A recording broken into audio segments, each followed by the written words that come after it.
नमस्कार, जय शिवराय मित्रांनो. आज ऑफिसमधून निघाल्यानंतर घाई गडबडीने मल्हारी मसाले बनवण्यासाठी लागणारा कच्चा माल घेण्यासाठी मुंबईला गेलो होतो.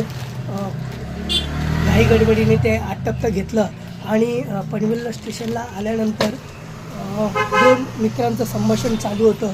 एक जॉबला जाणारा मित्र आपल्या दुसऱ्या मित्राला विचारत होता, काय रे सध्या काय करतोस, कसं चाललं आहे तुझा बिझनेस, तू धंदा करतोस ना.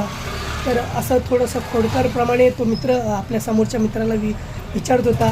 पण मित्रांनो, त्याला हे कळत नाही आहे की तो समोरचा मित्र जो बिझनेस करतो आहे पुढच्या येणाऱ्या 5 वर्षात तो कुठल्या जागी असणार आहे.